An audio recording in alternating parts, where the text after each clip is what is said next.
আসসালামু আলাইকুম ওয়া রাহমাতুল্লাহি ওয়া বারাকাতুহু। কেমন আছেন আমার আদরের কলিজার টুকরা আপুরা? আল্লাহ সবাইকে সুস্থ ভালো রাখার তৌফিক দান করুন, এই দোয়া সবসময় করছি।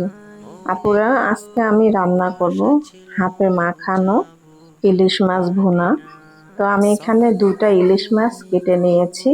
এখানে আমি দিয়েছি পেঁয়াজ কলি, শুকনো মরিচ গুঁড়ো, কাঁচামরিচ এবং হলুদ গুঁড়ো ও একটু ধনিয়া জিরার গুঁড়ো, লবণ পরিমাণ মতো দিয়ে আমি ভালো করে হাতে মাখিয়ে আমি আধা ঘন্টার মতো রেখেছিলাম। তো আপুরা, আধা ঘন্টা আপনারা যখন রান্না করবেন চাইলে 20 মিনিট রাখানো যায়, তবে আধা ঘন্টার জন্য রেখেছি, এতে কোনো সমস্যা নেই, আরো বরংস মজাদার হবে তরকারিটা খেতে। তো আপুরা, আমার 20 মিনিট হয়ে গেছে, বেশি হয়ে গেছে আধা ঘন্টার মতো। তো চলুন ইলিশ মাছ রান্না করানো যাক। আপুরা, আমি চুলাতে বসিয়ে দিলাম ইলিশ মাছ হাতে মাখানো। তো এখন আমি এখানে বড় সাইজের 1 পিস টমেটো কেটে রেখেছি, আমি টমেটো দিয়ে দিচ্ছি।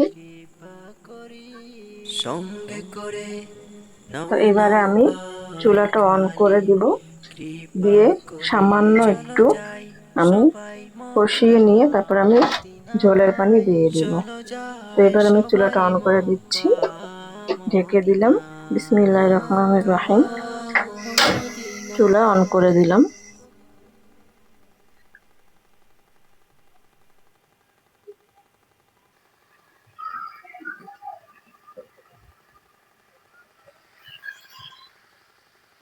পুরা আমি সামান্য একটু ইলিশ মাছটা কষিয়ে নিলাম। এবারে আমি পানি দিয়ে দিব।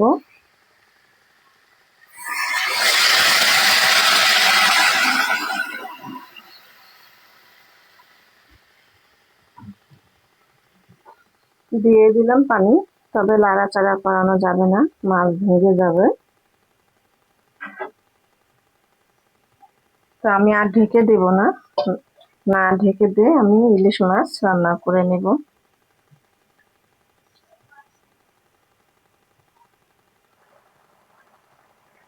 আপুরা, বলক উঠে গেছে ইলিশ মাছ রান্না। তো আমি বেশি লাড়াচাড়া করব না, লাড়াচাড়া করলে ভেঙে যাবে। আর দেখুন কত সুন্দর মাশাআল্লাহ কালার হয়েছে, একদম লোভনীয় হয়েছে। আর আপুরা, আমি কিন্তু মাখানোটা ভিডিওতে দেখাইনি, কারেন্টের সমস্যা হয়েছিল, এই পর্যন্ত কারেন্ট আসেনি, এই জন্য আমি মাখানোটা দেখাইতে পারিনি, এর জন্য আমি একদম দুঃখিত। তো আপনারাও এইভাবে মাখিয়ে হাতে মাখানো করে ইলিশ মাছ রান্না করে খাবেন। আর আমি না মাখা দেখালে আমি কিন্তু সবকিছু বলে দিয়েছি যে আমি কিভাবে কি কি দিয়ে আমি ইলিশ মাছ হাতে মাখিয়ে আধা ঘন্টার জন্য ঢেকে রেখেছিলাম। তো আপনারাও এইভাবে রান্না করে খেয়ে দেখুন। মানে পেঁয়াজ মরিচ বাগার দিয়ে রান্না করা একটা মজা, স্বাদ আলাদা। আবার হাতে মাখানো ইলিশ মাছ রান্না করা আর একটা স্বাদ আলাদা।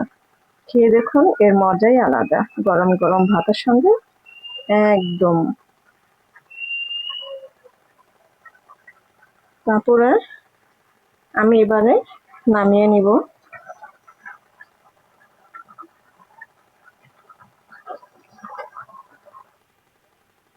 আপুরা, নামিয়ে নিয়ে আসলাম হাতের মাখানো একদম ঝাল ঝাল ইলিশ মাছ রান্না, ঝোল তরকারি। তো ভিডিওটি আপনাদের কাছে কেমন লেগেছে অবশ্যই কমেন্ট করে জানাবেন, লাইক দিন, বেশি বেশি করে শেয়ার করে দিন আপুরা। দোয়া চাই। ছোট্ট রান্নাঘর চ্যানেলটিকে সাবস্ক্রাইব করতে একদমই ভুলবেন না।